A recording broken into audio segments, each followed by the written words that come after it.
저는 올해로 100세가 넘었습니다.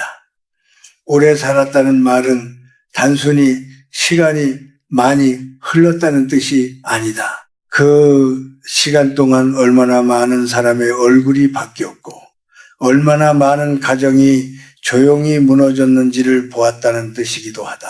그래서 오늘 이 이야기를 꺼내는 데에 나는 조금 망설였다.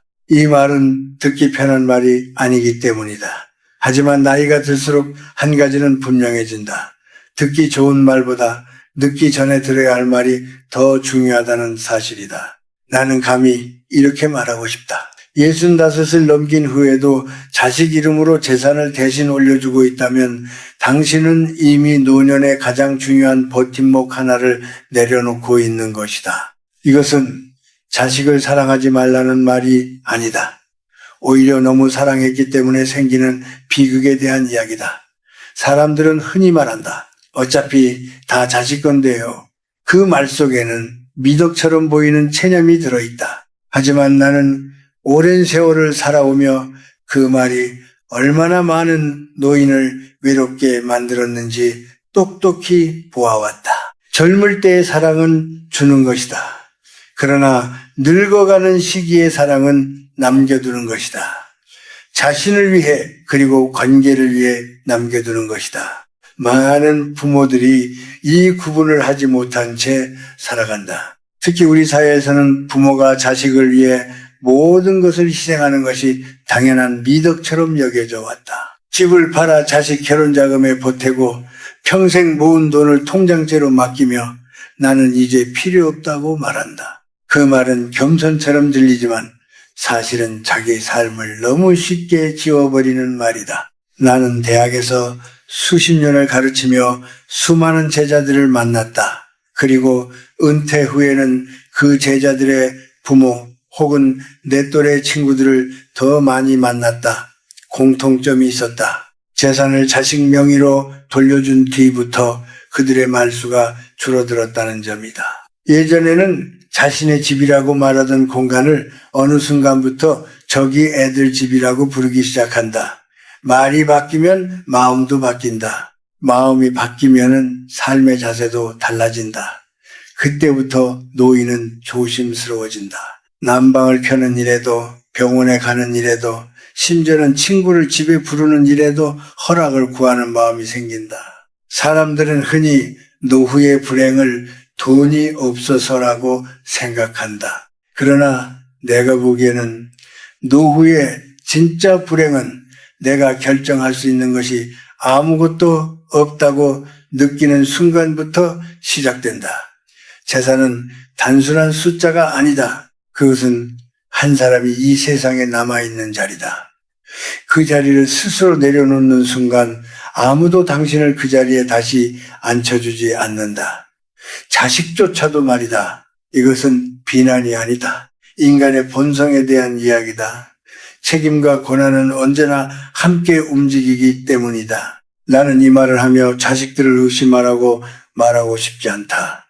대부분의 자식은 나쁜 사람이 아니다. 다만 각자의 삶에 바쁘고 현실에 쫓길 뿐이다. 문제는 부모가 너무 빨리 물러난다는 데 있다. 부모가 스스로를 필요 없는 존재로 규정해버리는 순간 자식도 무의식적으로 그 인식을 따라가게 된다. 이제는 우리가 결정해도 되겠지. 그렇게 생각하는 것은 악의가 아니라 상황의 논리다. 65 이후의 삶은 줄어드는 삶이 아니라 정리하는 삶이다.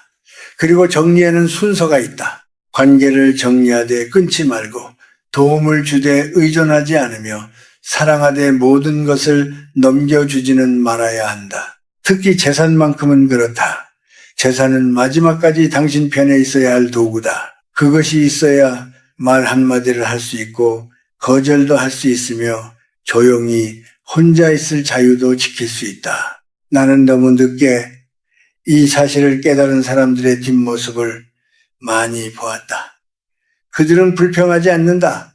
오히려 내가 선택한 거니까 라고 말한다. 그러나 그 말 뒤에는 깊은 후회가 남아있다. 오늘 이 이야기를 듣는 당신에게 나는 그 후의 자리에 서지 않기를 바란다.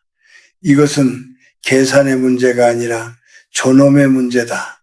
노년의 존엄은 자식의 효심 위에 세워지는 것이 아니라 스스로 지켜낸 경계 위에 세워진다. 그리고 그 경계의 시작에는 재산의 이름이 누구에게 적혀 있는지가 놓여 있다. 65이라는 나이는 숫자에 불과하다고 말하는 사람들도 있다.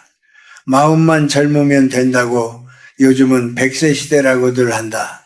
틀린 말은 아니다. 그러나 내가 살아온 시간 속에서 보면 65은 분명 하나의 경계선이다. 그 이후의 삶은 이전과 같은 방식으로 흘러가지 않는다. 몸이 먼저 알려주고 세상이 그 다음으로 알려준다. 이제는 네가 중심이 아니야.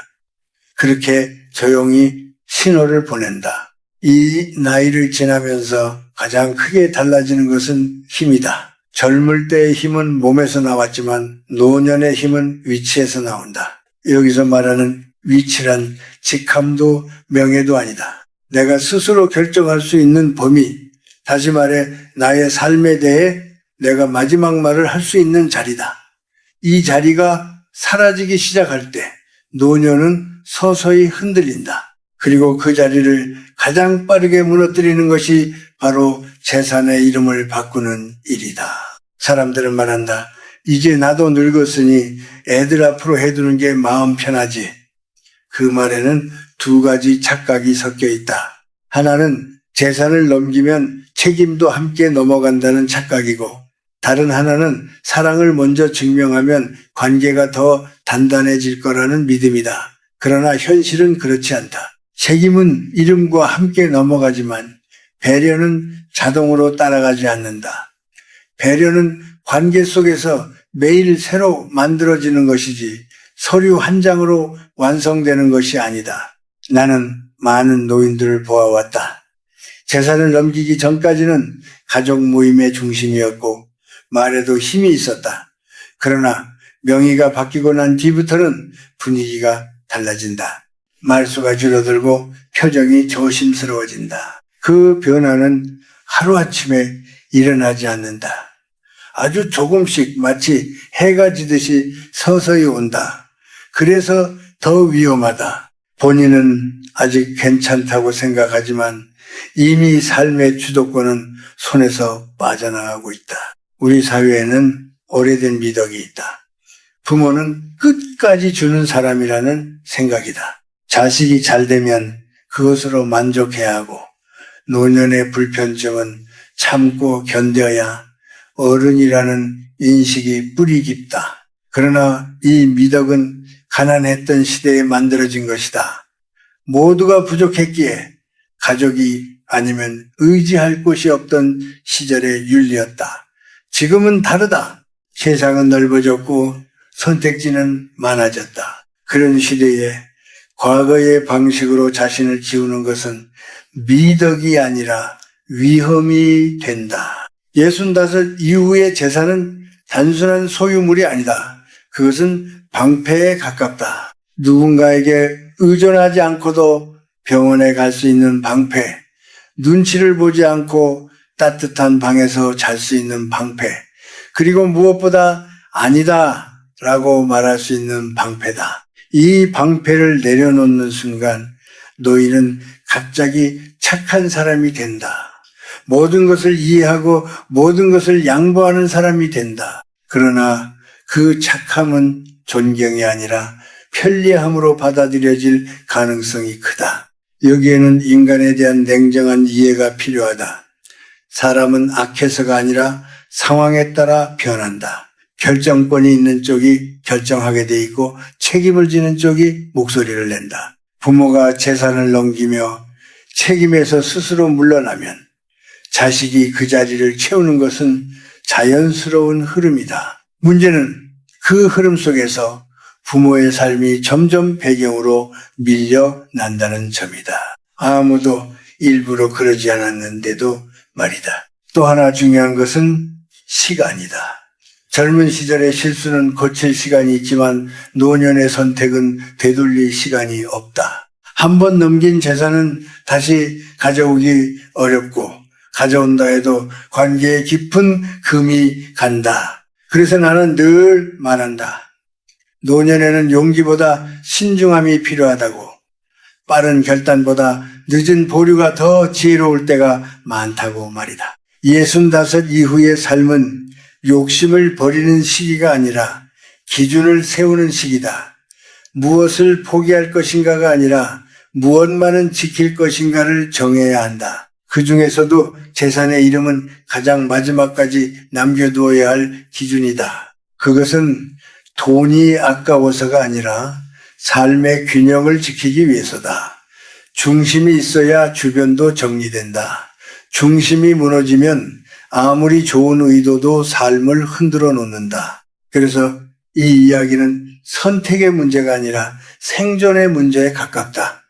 조용히 그러나 분명하게 지켜야 할 선에 대한 이야기다. 이제부터 하는 이야기는 마음이 편하지 않을 수도 있다. 그러나 나는 불편한 이야기를 피하려고 이 나이까지 살아온 사람은 아니다. 오히려 나이가 들수록 가장 조용하지만 가장 아픈 진실이 무엇인지 더 또렷이 보이게 된다. 65을 넘긴 뒤에 재산의 이름을 바꾸는 일은 단순한 행정 절차가 아니다. 그것은 삶의 자리를 옮기는 일이다. 오늘 나는 그 중에서도 반드시 피해야 할 3가지 재산에 대해 이야기하려 한다. 이것은 두려움을 주기 위함이 아니라 늦기 전에 방향을 바로잡기 위함이다. 첫째는 당신이 지금 살고 있는 집이다. 집은 벽과 지붕으로 이루어진 공간이 아니다. 특히 노년의 집은 기억의 그릇이다. 아침 햇살이 들어오던 방향, 아이들이 자라며 남긴 흔적, 아내와 나누었던 말없는 시간들이 쌓여 있는 곳이다. 그런 집의 이름을 자식 앞으로 돌리는 순간 집은 더 이상 쉼터가 아니라 허락받아 머무는 공간이 된다. 서류상으로는 아무것도 달라지지 않은 것처럼 보여도 마음은 즉시 반응한다. 사람은 자신이 소유하지 않은 곳에서 오래 편안할 수 없다. 결국 노인은 작은 방으로 물러나고 생활은 점점 소극적으로 변한다. 나는 실제로 그런 분들을 많이 보았다. 집은 그대로인데 뭐가 달라지겠어? 라고 말하던 분들이 몇 해 지나지 않아 애들 눈치가 보여서 라는 말을 입에 달고 살게 된다. 난방을 세게 틀지 못하고 친구를 부르지 못하고 집 수리 하나에도 조심스러워진다. 집이 더 이상 자기 삶의 중심이 아니게 되었기 때문이다. 집은 노년에게 마지막 뿌리다. 그 뿌리를 먼저 잘라내는 선택은 스스로를 바람에 맡기는 일과 다르지 않다. 둘째는 노후를 위해 모아둔 돈이다. 이 돈은 많고 적음의 문제가 아니다. 액수가 크지 않더라도 그 돈이 누구 손에 있느냐는 전혀 다른 문제다. 많은 부모들이 편의를 이유로 혹은 믿음을 이유로 이 돈을 자식 명의로 관리하게 한다. 내가 쓸 일 있으면 말하면 되지라고 생각한다. 그러나 그 생각은 노년의 시간을 지나치게 낙관적으로 본 결과다. 아플 때, 마음이 약해질 때 사람은 말 한마디를 꺼내는 것조차 버거워진다. 그때마다 설명해야 하는 삶은 이미 자유로운 삶이 아니다. 돈은 노년에게 사치의 수단이 아니라 선택의 수단이다. 병원을 선택할 수 있는 힘, 약을 고를 수 있는 힘, 혼자 있고 싶을 때 혼자 있을 수 있는 힘이다. 이 힘이 사라지면 노인은 점점 미안한 사람이 된다. 쓰지 않아도 될 상황에서도 괜히 돈 쓰는 것 아니냐는 생각이 먼저 든다. 그렇게 자신을 줄이며 살아가다 보면 어느 순간 삶 전체가 축소된다. 나는 이 과정을 너무 많이 보아왔다. 그래서 말하고 싶다. 노후 자금은 사랑의 증표로 넘길 물건이 아니다. 그것은 당신의 숨과 같은 것이다. 셋째는 수입을 만들어내는 땅이나 자산이다. 작은 상가든 임대 수익이 나는 집이든 땅이든 상관없다. 이 자산은 노년에게 단순한 재산이 아니라 리듬이다. 매달 들어오는 돈은 생활의 리듬을 만들고 그 리듬은 마음을 안정시킨다. 이 자산을 자식 앞으로 돌리는 순간 노인의 시간표도 함께 넘어간다. 수익이 어떻게 쓰이는지, 언제 쓰이는지에 대해 더 이상 묻기 어려워진다. 그때부터 노인은 계획을 세우지 않는 사람이 된다. 계획이 없는 삶은 기다림만 남는다. 여기서 많은 부모들이 말한다. 자식이 나쁘지 않은데 뭐가 문제냐고. 맞다. 대부분의 자식은 나쁘지 않다. 그러나 문제는 성품이 아니라 구조다. 소유와 결정권이 분리되면 관계는 필연적으로 비대칭이 된다. 한쪽은 부탁하는 사람이 되고 다른 한쪽은 허락하는 사람이 된다. 이 구조는 아무리 사랑으로 시작해도 결국 한 사람을 작게 만든다. 그것이 노년에게 가장 치명적이다. 나는 이 세 가지를 보며 한 가지 결론에 이르렀다. 노년의 재산은 많을 필요가 없다. 다만 마지막까지 자기 이름으로 남아 있어야 한다. 그래야 집에서 숨을 크게 쉴 수 있고 돈 앞에서 고개를 들 수 있으며 하루를 스스로 설계할 수 있다. 이것은 이기심이 아니다. 오히려 관계를 지키기 위한 최소한의 예의다. 자신을 지키지 못한 사람은 결국 사랑도 지켜내지 못한다. 그래서 이 세 가지 재산만큼은 어떤 이유로도 너무 일찍 내려놓아서는 안 된다. 그것은 당신이 살아온 시간을 지키는 마지막 울타리이기 때문이다. 앞에서 나는 지켜야 할 것에 대해 말했다. 이제는 그것을 어떻게 지켜야 하는지에 대해 이야기하고 싶다. 노년의 삶에서 가장 위험한 것은 가난이 아니라 조급함이다. 외로움보다 더 사람을 잘못된 선택으로 이끄는 감정은 두려움이다. 자식이 서운해할까봐, 뒤처질까봐, 혼자 남겨질까봐 서두르는 순간 노년의 선택은 흔들리기 시작한다. 65 이후에는 빠른 결정보다 늦은 보류가 더 지혜로울 때가 많다. 누군가가 지금 정리해 두는 게 좋다고 말할수록 한 번 더 시간을 두어야 한다. 노년의 지혜는 움직이는 데 있지 않고 멈출 수 있는 데 있다. 침묵은 약함이 아니라 경계다. 말하지 않음으로써 지킬 수 있는 것들이 있다. 태도부터 바꿔야 한다. 모든 것을 설명하려 하지 말아야 한다. 나이가 들수록 긴 설명은 이해를 얻기보다 오히려 입지를 약하게 만든다. 아직은 이대로 두고 싶다는 한 문장이면 충분하다. 단호함은 관계를 깨뜨리지 않는다. 오히려 관계를 오래 유지하게 한다. 경계가 분명할수록 마음은 덜 다친다. 버려야 할 감정은 죄책감이다. 재산을 지키는 일을 이기심으로 착각하지 말아야 한다. 부모가 자신의 노후를 책임지는 것은 욕심이 아니라 책임이다. 스스로 설 수 있을 때 자식에게도 부담이 되지 않는다. 의존은 사랑을 흐리게 만들고 독립은 관계를 맑게 한다. 말도 조심해야 한다. 이건 다 너희 거야 라는 말은 쉽게 꺼내지 말아야 한다. 그 말은 약속이 되어 돌아온다. 노년에는 미래를 나누는 말보다 현재를 지키는 말이 필요하다. 지금은 내가 관리하고 있다는 말은 냉정해 보일 수 있지만 오히려 서로를 편안하게 만든다. 생활에서도 마찬가지다. 자신의 돈을 쓰는데 주저하지 말아야 한다. 병원에 가는 일, 몸을 따뜻하게 하는 일, 마음을 편히 하는 일은 허락을 받을 문제가 아니다. 이것을 스스로 제한하는 순간 노년은 빠르게 위축된다. 노년의 삶은 더 착해지는 삶이 아니라 더 분명해지는 삶이어야 한다. 무엇을 줄 것인가 보다 무엇을 지킬 것인가를 먼저 정해야 한다. 자신을 지킨 후에 주는 사랑만이 오래 남는다. 65 이후의 삶이란 그렇게 조용히 균형을 지켜가는 시간이다. 이제 이 이야기를 마무리하려 한다. 긴 말을 했지만 결국 하나의 이야기다. 노년은 끝이 아니라 삶의 마지막 계절이다. 계절이 바뀌면 풍경도 달라진다. 그러나 뿌리까지 버려서는 안 된다. 많은 사람들이 노년을 맞으며 이제 나는 없어도 된다는 말을 쉽게 한다. 하지만 그 말은 겸손이 아니라 자기 삶에서 스스로 물러나는 선언에 가깝다. 나는 오래 살며 많은 어른들을 보았다. 존경받던 노년의 공통점은 하나였다.